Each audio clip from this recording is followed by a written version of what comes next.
The Mysterious Stranger and Other Stories, Chapter 4. It made immense talk next day when Father Peter paid Solomon Isaacs in gold, and left the rest of the money with him at interest.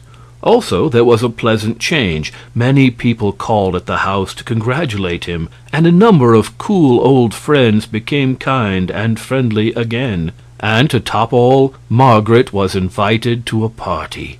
And there was no mystery. Father Peter told the whole circumstance just as it happened, and said he could not account for it, only it was the plain hand of Providence, so far as he could see. One or two shook their heads and said privately it looked more like the hand of Satan, and really that seemed a surprisingly good guess for ignorant people like that.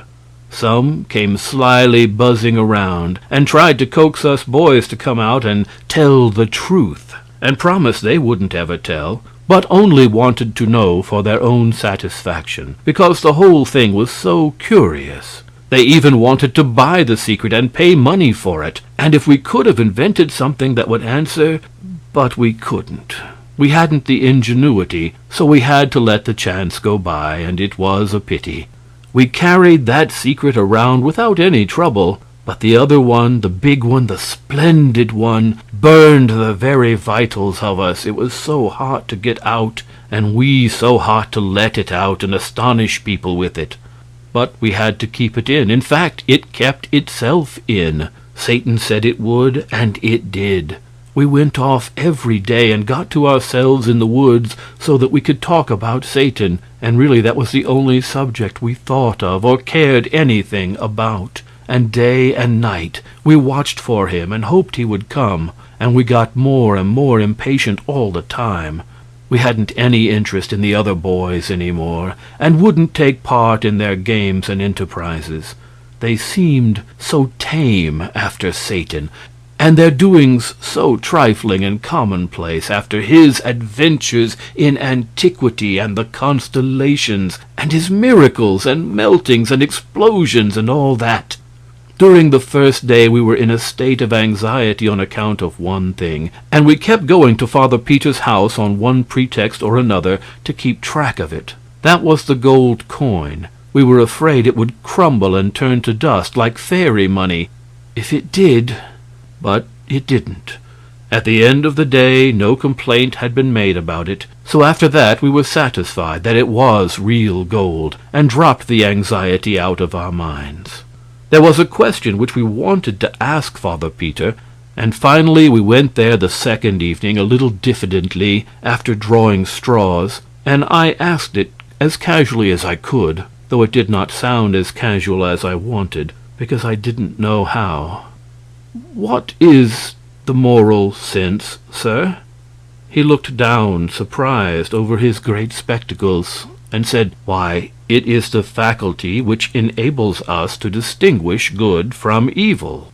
It threw some light, but not a glare, and I was a little disappointed, also to some degree embarrassed. He was waiting for me to go on, so in default of anything else to say, I asked, "Is it valuable?" "Valuable? Heavens, lad, it is the one thing that lifts man above the beasts that perish and makes him heir to immortality." This did not remind me of anything further to say, so I got out with the other boys, and we went away with that indefinite sense you have often had of being filled but not fatted. They wanted me to explain, but I was tired. We passed out through the parlor, and there was Margaret at the spinet, teaching Marie Luger. So one of the deserting pupils was back, and an influential one, too. The others would follow. Margaret jumped up and ran and thanked us again with tears in her eyes. This was the third time, for saving her and her uncle from being turned into the street, and we told her again we hadn't done it, but that was her way. She never could be grateful enough for anything a person did for her, so we let her have her say. And as we passed through the garden, there was Wilhelm Meidling, sitting there waiting, for it was getting toward the edge of the evening, and he would be asking Margaret to take a walk along the river with him when she was done with the lesson. He was a young lawyer, and succeeding fairly well in working his way along little by little. He was very fond of Margaret, and she of him. He had not deserted along with the others, but had stood his ground all through. His faithfulness was not lost on Margaret and her uncle. He hadn't so very much talent, but he was handsome and good, and these are a kind of talents themselves and help along. He asked us how the lesson was getting along, and we told him it was about done. And maybe it was so. We didn't know anything about it, but we judged it would please him, and it did, and didn't cost us anything. Chapter 5 of The Mysterious Stranger by Mark Twain. On the 4th day comes the astrologer from his crumbling old tower up the valley, where he had heard the news, I reckon. He had a private talk with us, and we told him what we could, for we were mightily in dread of him. He sat there studying and studying a while to himself. Then he asked, "How many ducats did you say?" 1107, sir. Then he said, as if he were talking to himself, "It is very singular. Yes, very strange. A curious coincidence." Then he began to ask questions, and went over the whole ground from the beginning, we answering. By and by he said, 1106 ducats. It is a large sum. 7, said Seppi, correcting him. Oh, 7, was it? Of course, a ducat more or less isn't of consequence, but you said 1106 before. It would not have been safe for us to say he was mistaken, but we knew he was. Nicholas said, "We ask pardon for the mistake, but we meant to say 7. "Oh, it is no matter, lad. It was merely that I noticed the discrepancy. It is several days, and you cannot be expected to remember precisely. One is apt to be inexact when there is no particular circumstance to impress the count upon the memory."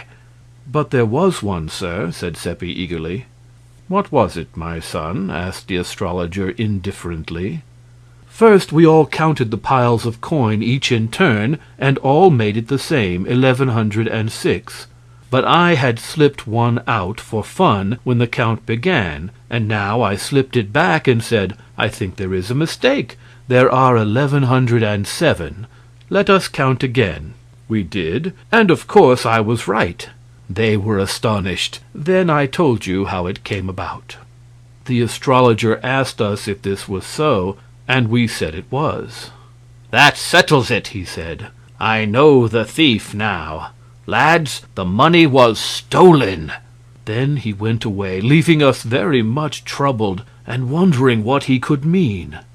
In about an hour we found out, for by that time it was all over the village, that Father Peter had been arrested for stealing a great sum of money from the astrologer. Everybody's tongue was loose and going. Many said it was not in Father Peter's character and must be a mistake. But the others shook their heads and said misery and want could drive a suffering man to almost anything. About one detail there were no differences. All agreed that Father Peter's account of how the money came into his hands was just about unbelievable. It had such an impossible look. They said it might have come into the astrologer's hands in some such way, but into Father Peter's, never. Our characters began to suffer now. We were Father Peter's only witnesses. How much did he probably pay us to back up his fantastic tale? People talked that kind of talk to us pretty freely and frankly, and we were full of scoffings when we begged them to believe really we had told only the truth. Our parents were harder on us than anyone else. Our fathers said we were disgracing our families, and they commanded us to purge ourselves of our lie, and there was no limit to their anger when we continued to say we had spoken true. Our mothers cried over us and begged us to give back our bribe and get back our honest names and save our families from shame and come out and honorably confess. And at last we were so worried and harassed that we tried to tell the whole thing, Satan and all, but no, it wouldn't come out. We were hoping and longing all the time that Satan would come and help us out of our trouble, but there was no sign of him. Within an hour after the astrologer's talk with us, Father Peter was in prison, and the money sealed up and in the hands of the officers of the law.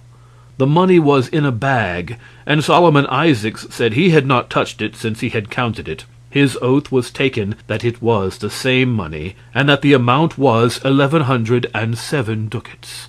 Father Peter claimed trial by the ecclesiastical court, but our other priest, Father Adolf, said an ecclesiastical court hadn't jurisdiction over a suspended priest. The bishop upheld him. That settled it. The case would go to trial in the civil court.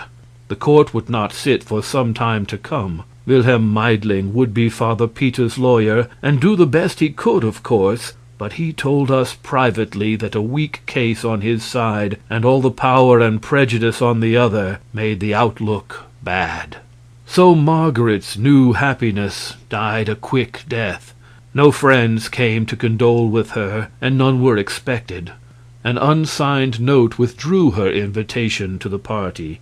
There would be no scholars to take lessons.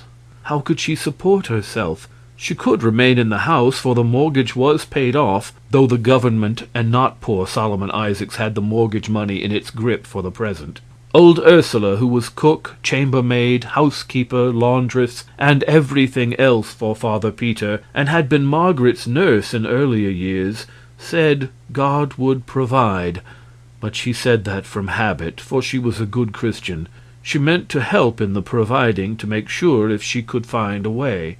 We boys wanted to go and see Margaret, and show friendliness for her, but our parents were afraid of offending the community and wouldn't let us. The astrologer was going around inflaming everybody against Father Peter, and saying he was an abandoned thief, and had stolen 1,107 gold ducats from him. He said he knew he was a thief from that fact, for it was exactly the sum he had lost, and which Father Peter pretended he had found. In the afternoon of the 4th day after the catastrophe, old Ursula appeared at our house, and asked for some washing to do, and begged my mother to keep this secret, to save Margaret's pride, who would stop this project if she found it out. Yet Margaret had not enough to eat, and was growing weak. Ursula was growing weak herself, and showed it, and she ate of the food that was offered her like a starving person, but could not be persuaded to carry any home, for Margaret would not eat charity food. She took some clothes down to the stream to wash them, but we saw from the window that handling the bat was too much for her strength, so she was called back, and a trifle of money offered her, which she was afraid to take lest Margaret should suspect. Then she took it, saying she would explain that she found it in the road. To keep it from being a lie and damning her soul, she got me to drop it while she watched. Then she went along by there and found it, and exclaimed with surprise and joy, and picked it up and went her way. Like the rest of the village, she could tell everyday lies fast enough, and without taking any precautions against fire and brimstone on their account. But this was a new kind of lie, and it had a dangerous look, because she hadn't had any practice in it. After a week's practice, it wouldn't have given her any trouble. It is the way we are made. I was in trouble, for how would Margaret live? Ursula could not find a coin in the road every day, perhaps not even a second one. And I was ashamed, too, for not having been near Margaret, and she so in need of friends. But that was my parents' fault, not mine, and I couldn't help it. I was walking along the path, feeling very downhearted, when a most cheery and tingling freshening up sensation went rippling through me, and I was too glad for any words, for I knew by that sign that Satan was by. I had noticed it before. Next moment he was alongside of me, and I was telling him all my trouble, and what had been happening to Margaret and her uncle. While we were talking, we turned a curve and saw old Ursula resting in the shade of a tree, and she had a lean, stray kitten in her lap and was petting it. I asked her where she got it, and she said it came out of the woods and followed her, and she said it probably hadn't any mother or any friends, and she was going to take it home and take care of it. Satan said, "I understand you are very poor. Why do you want to add another mouth to feed? Why don't you give it to some rich person?" Ursula bridled at this and said, "Perhaps you would like to have it. You must be rich, with your fine clothes and quality airs." Then she sniffed and said, "Give it to the rich, the idea! The rich don't care for anybody but themselves. It is only the poor that have feeling for the poor and help them. The poor and God. God will provide for this kitten." "What makes you think so?" Ursula's eyes snapped with anger. "Because I know it," she said. "Not a sparrow falls to the ground without his seeing it." "But it falls just the same. What good is seeing it fall?" Old Ursula's jaws worked, but she could not get any word out for the moment, she was so horrified. When she got her tongue, she stormed out, "Go about your business, you puppy, or I will take a stick to you." I could not speak, I was so scared. I knew that with his notions about the human race, Satan would consider it a matter of no consequence to strike her dead, there being plenty more. But my tongue stood still. I could give her no warning. But nothing happened. Satan remained tranquil and indifferent. I suppose he could not be insulted by Ursula any more than the king could be insulted by a tumblebug. The old woman jumped to her feet when she made her remark, and did it as briskly as a young girl. It had been many years since she had done the like of that. That was Satan's influence. He was a fresh breeze to the weak and sick wherever he came. His presence affected even the lean kitten, and it skipped to the ground and began to chase a leaf. This surprised Ursula, and she stood looking at the creature and nodding her head wonderingly, her anger quite forgotten. "What's come over it?" she said. "A while ago it could hardly walk." "You have not seen a kitten of that breed before," said Satan.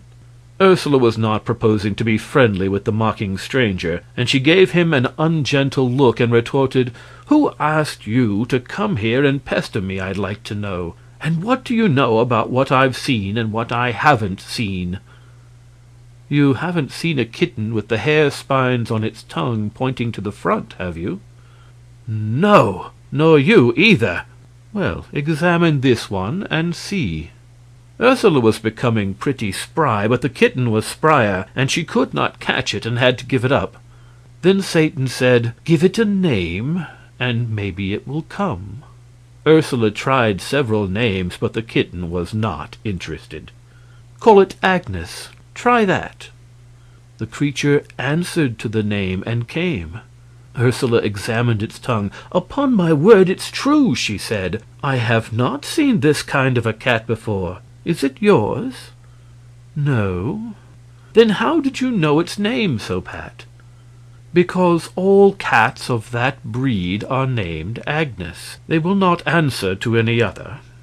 Ursula was impressed. "It is the most wonderful thing." Then a shadow of trouble came into her face, for her superstitions were aroused, and she reluctantly put the creature down, saying, "I suppose I must let it go. I am not afraid. No, not exactly that, though the priest... Well, I've heard people, indeed many people, and besides, it is quite well now and can take care of itself." She sighed and turned to go, murmuring, "It is such a pretty one, too, and would be such company. And the house is so sad and lonesome these troubled days. Miss Margaret's so mournful and just a shadow, and the old master shut up in jail." "It seems a pity not to keep it," said Satan. Ursula turned quickly, just as if she were hoping someone would encourage her. "Why?" she asked wistfully. "Because this breed brings luck." "Does it? Is it true? Young man, do you know it to be true? How does it bring luck?" "Well, it brings money, anyway." Ursula looked disappointed. "Money? A cat bring money? The idea! You could never sell it here. People do not buy cats here. One can't even give them away." She turned to go. "I don't mean sell it. I mean have an income from it. This kind is called the lucky cat. Its owner finds 4 silver groschen in his pocket every morning." I saw the indignation rising in the old woman's face. She was insulted. This boy was making fun of her. That was her thought. She thrust her hands into her pockets and straightened up to give him a piece of her mind. Her temper was all up and hot. Her mouth came open and let out 3 words of a bitter sentence.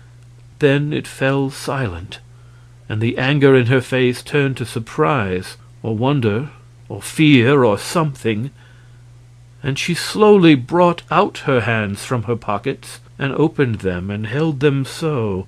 In one was my piece of money, in the other lay 4 silver groschen. She gazed a little while, perhaps to see if the groschen would vanish away. Then she said fervently, "It's true, it's true, and I'm ashamed and beg forgiveness, oh dear master and benefactor." And she ran to Satan and kissed his hand over and over again, according to the Austrian custom.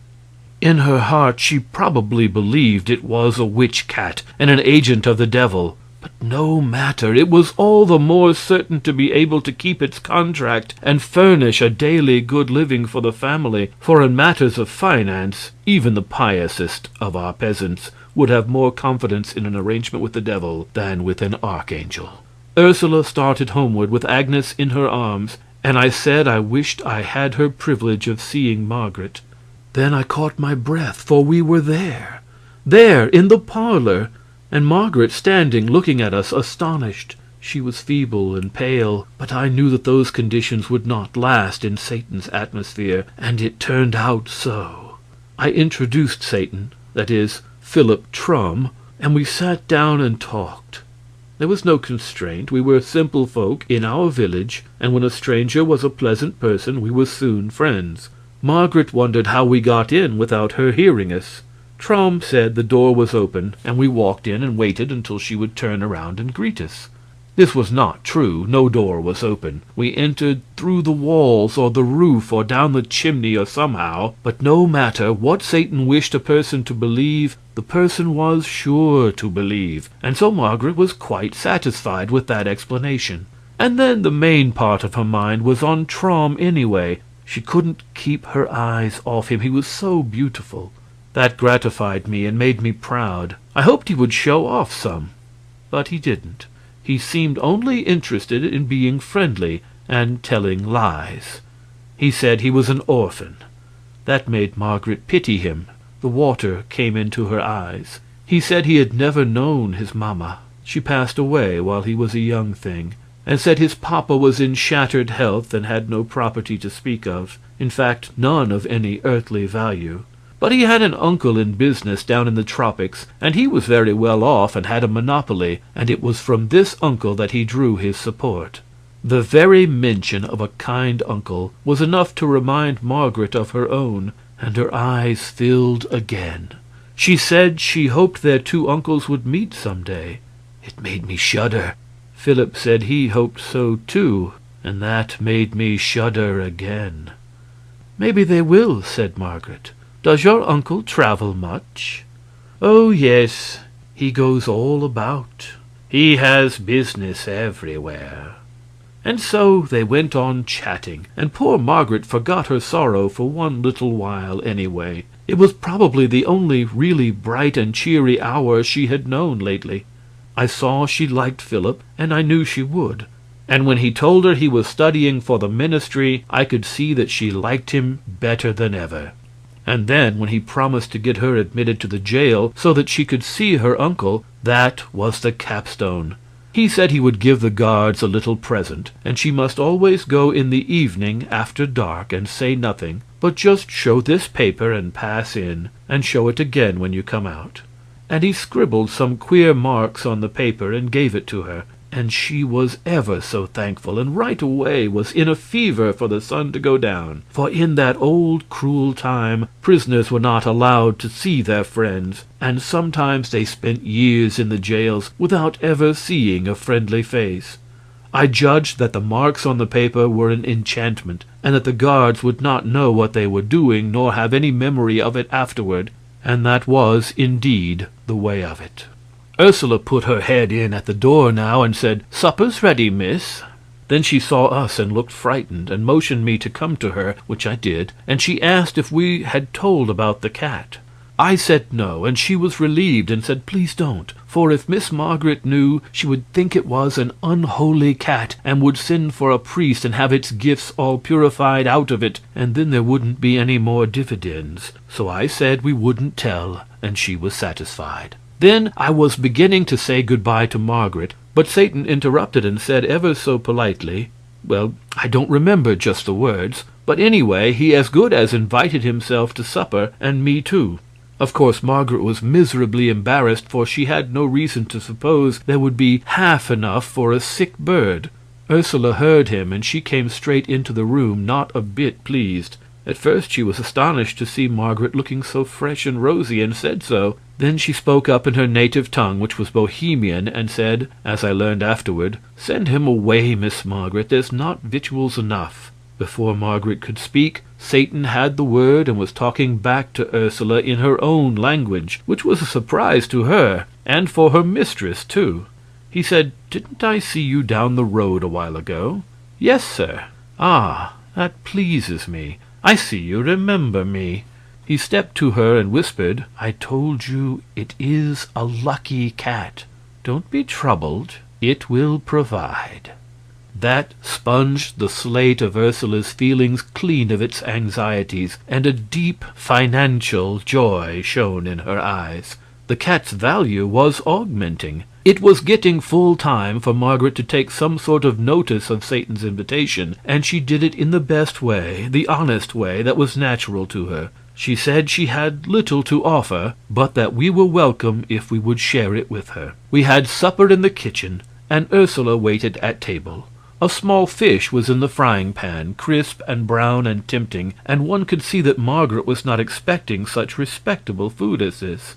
Ursula brought it, and Margaret divided it between Satan and me, declining to take any of it herself, and was beginning to say she did not care for fish today, but she did not finish the remark. It was because she noticed that another fish had appeared in the pan. She looked surprised, but did not say anything. She probably meant to inquire of Ursula about this later. There were other surprises, flesh and game and wines and fruits, things which had been strangers in that house lately. But Margaret made no exclamations, and now even looked unsurprised, which was Satan's influence, of course. Satan talked right along and was entertaining and made the time pass pleasantly and cheerfully, and although he told a good many lies, it was no harm in him, for he was only an angel and did not know any better. They do not know right from wrong. I knew this because I remembered what he had said about it. He got on the good side of Ursula. He praised her to Margaret confidentially, but speaking just loud enough for Ursula to hear. He said she was a fine woman, and he hoped some day to bring her and his uncle together. Very soon Ursula was mincing and simpering around in a ridiculous girly way, and smoothing out her gown and prinking at herself like a foolish old hen, and all the time pretending she was not hearing what Satan was saying. I was ashamed, for it showed us to be what Satan considered us, a silly race and trivial. Satan said his uncle entertained a great deal, and to have a clever woman presiding over the festivities would double the attractions of the place. "But your uncle is a gentleman, isn't he?" asked Margaret. "Yes," said Satan indifferently. "Some even call him a prince out of compliment, but he is not bigoted. To him personal merit is everything, rank nothing." My hand was hanging down by my chair. Agnes came along and licked it. By this act a secret was revealed. I started to say, "It is all a mistake. This is just a common, ordinary cat. The hair needles on her tongue point inward, not outward." But the words did not come, because they couldn't. Satan smiled upon me, and I understood. When it was dark, Margaret took food and wine and fruit in a basket and hurried away to the jail, and Satan and I walked toward my home. I was thinking to myself that I should like to see what the inside of the jail was like. Satan overheard that thought, and the next moment we were in the jail. We were in the torture chamber, Satan said. The rack was there, and the other instruments, and there was a smoky lantern or two hanging on the walls and helping to make the place look dim and dreadful. There were people there, and executioners, but as they took no notice of us, it meant that we were invisible. A young man lay bound, and Satan said he was suspected of being a heretic, and the executioners were about to inquire into it. They asked the man to confess to the charge, and he said he could not, for it was not true. Then they drove splinter after splinter under his nails, and he shrieked with the pain. Satan was not disturbed, but I could not endure it, and had to be whisked out of there. I was faint and sick, but the fresh air revived me, and we walked toward my home. I said it was a brutal thing. No, it was a human thing. You should not insult the brutes by such a misuse of that word. They have not deserved it. And he went on talking like that. It is like your poultry race, always lying, always claiming virtues which it hasn't got, always denying them to the higher animals, which alone possess them. No brute ever does a cruel thing. That is a monopoly of those with the moral sense. When a brute inflicts pain, he does it innocently. It is not wrong. For him there is no such thing as wrong. And he does not inflict pain for the pleasure of inflicting it. Only man does that, inspired by that mongrel moral sense of his. A sense whose function is to distinguish between right and wrong, with liberty to choose which of them he will do. Now what advantage can he get out of that? He is always choosing, and in 9 cases out of 10 he prefers the wrong. There shouldn't be any wrong, and without the moral sense there couldn't be any. And yet he is such an unreasoning creature that he is not able to perceive that the moral sense degrades him to the bottom layer of animated beings, and is a shameful possession. Are you feeling better? Let me show you something. End chapter 5.